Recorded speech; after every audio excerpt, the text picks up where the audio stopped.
Langsung saja yang pertama dari Ustadz Amin Mukhtar dari Organisasi Persatuan Islam atau Persis. Nah, ringkasannya begini. Kalau mau pakai bahasa Arabnya gitu. Fala iskala fi jawazit taksimit tauhid ila aksamin muhaddadatin. Tidak ada masalah tentang kebolehan membagi tauhid menjadi bagian tertentu. Sebab pembagian tauhid secara metode ilmiah bukanlah barang baru. Jika mau dirunut ke belakang, boleh jadi sebelum generasi Imam At-Tabari, bukan zaman Ibnu Taimiyah. Ibnu Taimiyah maka dienakan. Maka pembagian tauhid itu sudah ada. Hanya dulu sebelum zaman Ibnu Jarir At-Tabari itu, populernya tauhid itu dibagi dua gitu. Baru di zaman Imam At-Tabari dibagi tilu dan dikukuhkan oleh Syekhul Islam Ibnu Taimiyah dan Imam Ibnul Qayyim dalam karya mereka, sehingga seakan-akan nu ngabagina teh Ibnu Taimiyah, padahal bukan. Dan pembagian ini sudah ada sebelum masa Imam Ibnu Jarir At-Tabari. Jadi sebelum tahun 400 Hijriah itu sudah terjadi. Ngancan populer tilu gitu, populernya dua, tapi secara substansi terbeda jeung tilu gitu. Nanti saya terangkan. Dari mana para ulama membagi taya perlu di ilmu nada? Ya, saya nggak akan nanya ke bapak, ke ibu paling tahu. Pernahkah ibu membaca hadis bahwa rukun sholat teh A, B, C, D ayat ya bu? Halo, percaya ke ibu muda daripada ke bapak ada hafal hadis atau orang cangkuang muda?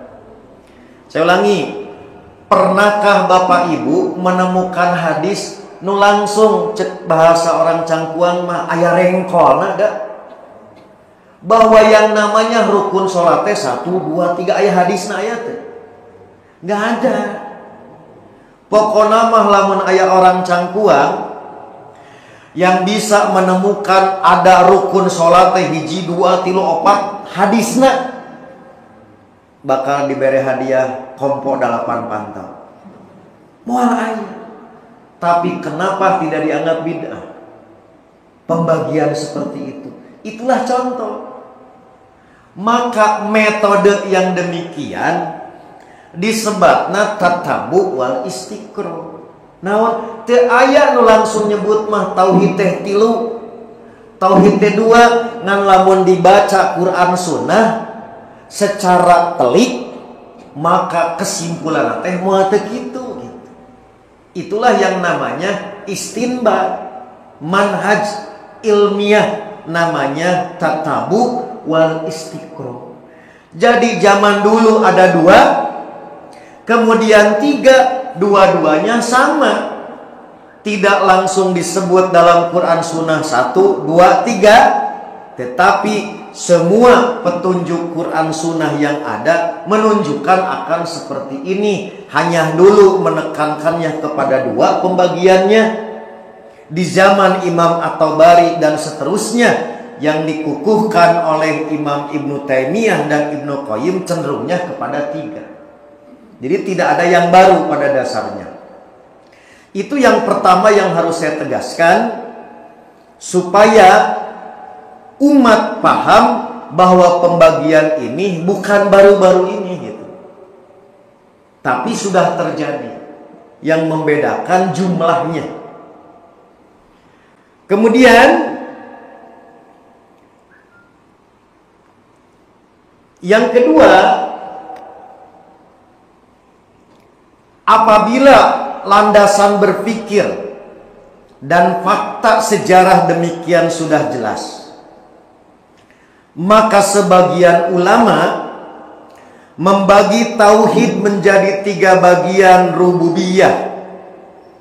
Tajar takiran tah rububiyah, uluhiyah, asma wa sifat.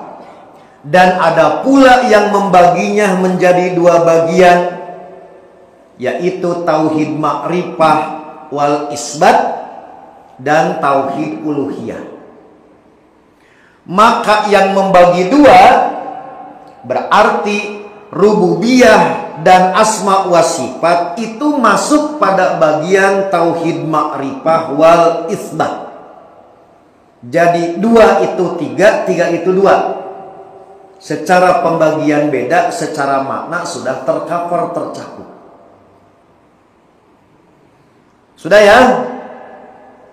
Yang ketiga, apakah benar bahwa pembagian tauhid menjadi 3 perkara bid'ah karena baru diawali oleh Syekhul Islam Ibnu Taimiyah?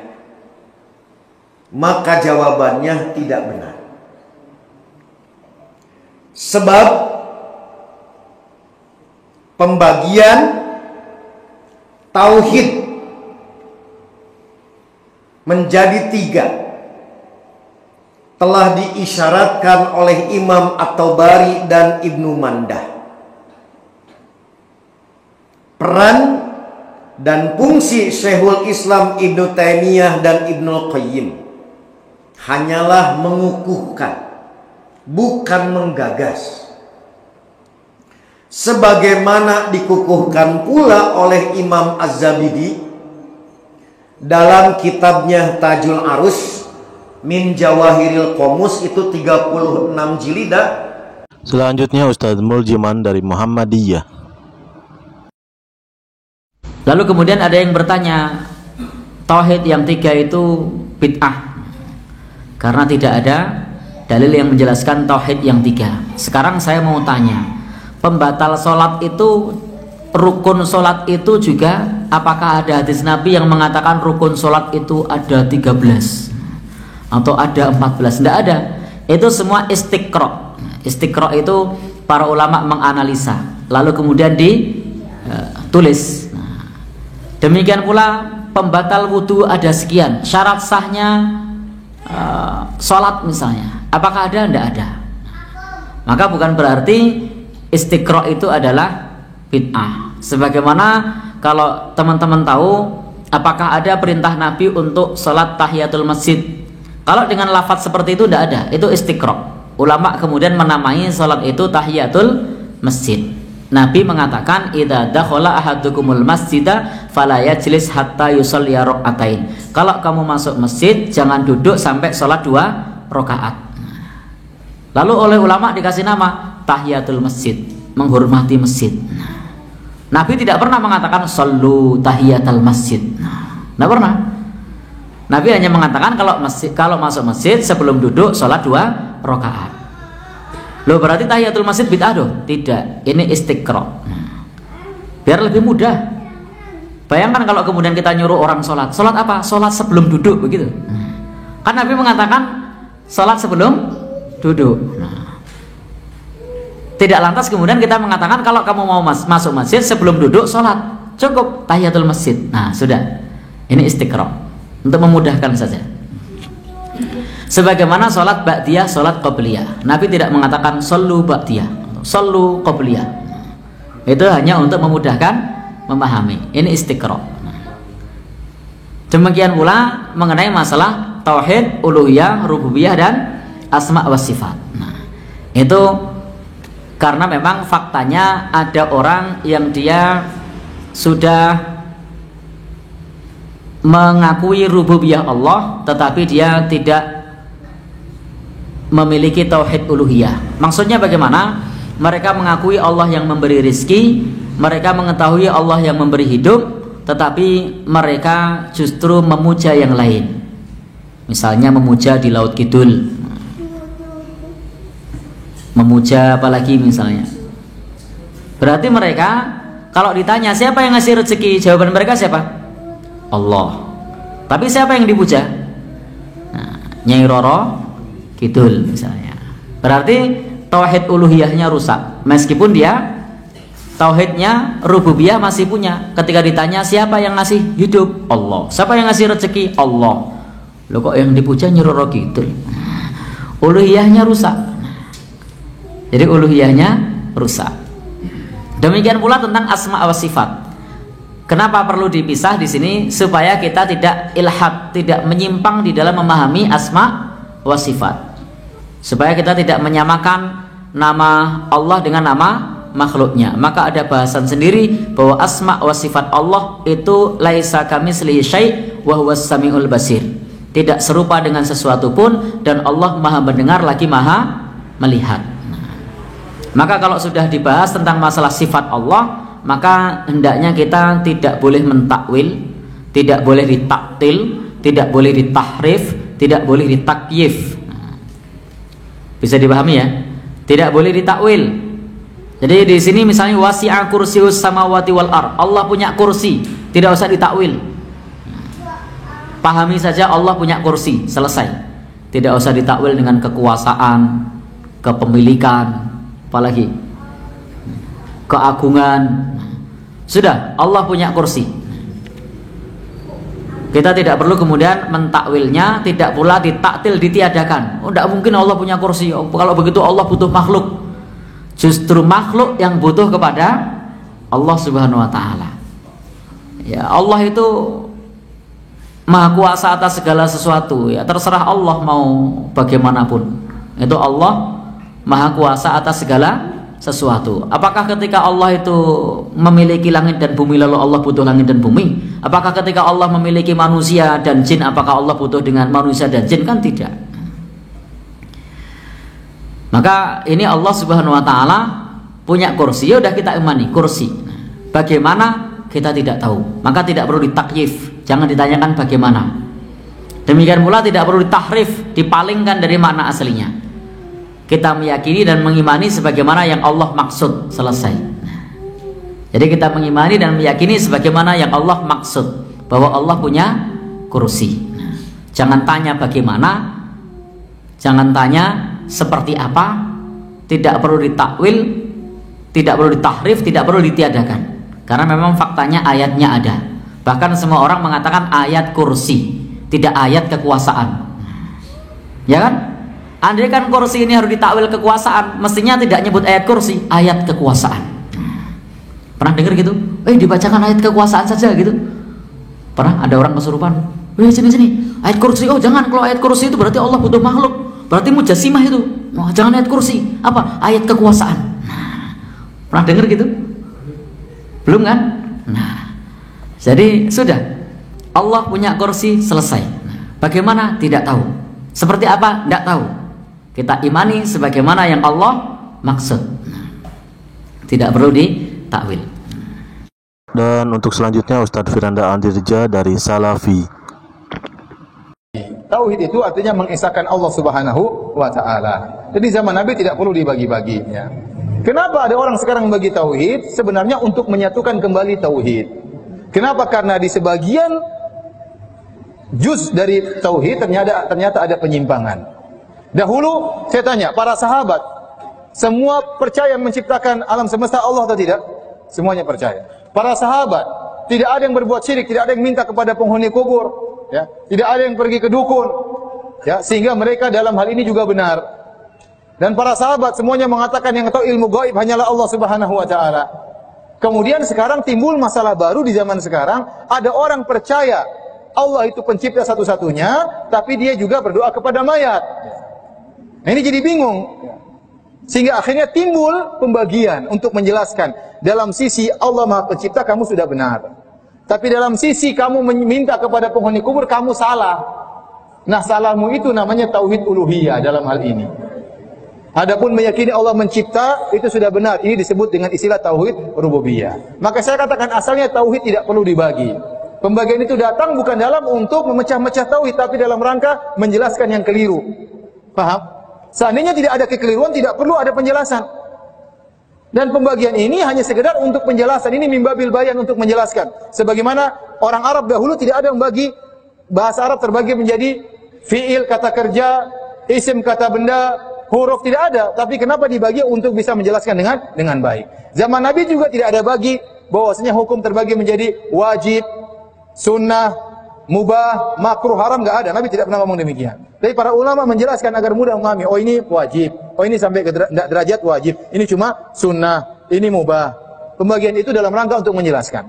Nah, Anda mau bagi tauhid menjadi berapapun terserah, yang penting jangan salah menjelaskan. Oleh karenanya ada para ulama bagi tauhid menjadi 2. Ada ulama bagi tauhid menjadi 3. Tatkala mereka menemukan penyimpangan dalam berbagai macam bidang, maka mereka membagi tauhid menjadi 3 contohnya. Ternyata didapati ada orang menyimpang dalam masalah asma wa sifat. Ada yang menolak sifat, maka dikatakan, oh ini kesalahannya dalam tauhid yang berkaitan dengan nama-nama dan sifat Allah. Oh ini kesalahannya mereka minta kepada mayat, ya. Mereka minta doa kepada mayat. Oh ini kesalahannya dalam tauhid uluhiyah. Sehingga terjadi pembagian tersebut dalam rangka untuk menjelaskan. Kalau Anda tidak usah bagi juga tidak jadi masalah. Yang penting Anda bisa jelaskan kesalahannya. Ya. Nanti kalau saya bilang sama orang, kamu tidak boleh minta sama mayat, tidak boleh doa minta sama sunan. Memang saya salah? Iya, kamu berbuat kesyirikan. Siapa bilang saya syirik? Saya meyakini Allah Maha Pencipta. Ini sunan hanya sebab saja. Nah, nanti gimana jelasinnya? Kamu tauhid yang itu benar, tauhid yang ini salah kan? Terpaksa membagi, paham? Terpaksa membagi untuk menjelaskan mana poin yang benar dan mana poin yang salah. Seandainya Anda bisa menjelaskan tanpa perlu membagi, ya sudah, tidak usah bagi. Jadi pembagian itu hanyalah metode penjelasan. Ternyata mereka yang mengingkari pembagian juga bagi-bagi tauhid. Orang-orang Asy'ariyah dalam buku mereka membagi tauhid menjadi 3. Mereka mengatakan annallaha wahidun fi dzatihi, wahidun fi af'alihi, wahidun fi sifatihi. Mereka mengatakan Allah itu Maha Esa dalam zatnya, Maha Esa dalam perbuatannya, Maha Esa dalam sifat-sifatnya. Bagi 3 atau tidak? Bagi 3. Tauhid, tauhid, tauhid. Sebagian orang-orang sufi bagi, mengatakan tauhid ada 3. Pertama tauhidul khassah, tauhidul ammah. Yang pertama tauhidnya orang awam. Yang kedua tauhidul khassah, tauhidnya orang khusus. Yang ketiga tauhidul khassatil khassah, tauhidnya orang super khusus. 3 juga dibagi. Ya terus, ya kita nggak permasalahkan nanti bagi 3, bagi 4, bagi 10. Yang penting kontennya benar. Paham? Itu intinya. Kemudian mengatakan orang bagi tauhid menjadi 3 seperti orang Kristen, ini nggak nyambung, itu balul, nggak ngerti. Ya akhi subhanallah, taqillah. Mereka tahu itu bukan begitu maksudnya, tapi dibawa lari kepada hal tersebut. Ini berarti ya membuat fitnah. Dia tahu maksudnya bukan begitu. Dia tahu kita membagi tauhid bukan itu maksudnya, bukan mengatakan Tuhan ada 3. Kenapa disama-samakan dengan Trinitas? Ini pendustaan seperti ini, pembodohan. Untuk yang terakhir, Ustadz Umar Baladraf dari Salafi. Tauhid dibagi menjadi 3. Kenapa ahli bid'ah kepanasan? Karena ketika tauhid dibagi menjadi 3, nampak perbuatan syirik mereka. Ternyata selama ini apa yang mereka lakukan sama dengan yang dilakukan oleh orang-orang musyrikin Quraisy. Karena orang-orang musyrikin Quraisy hanya meyakini Allah sebagai Rabb, Allah sebagai pencipta. Namun dalam masalah ibadah, mereka persembahkan ibadahnya kepada selain Allah. Sama dengan sebagian kaum muslimin yang kegerahan dengan pembagian tauhid ini. Mereka mengakui Allah sebagai Tuhan pencipta. Namun dalam masalah ibadah, mereka persembahkan sebagiannya kepada selain Allah Azza wa Jalla.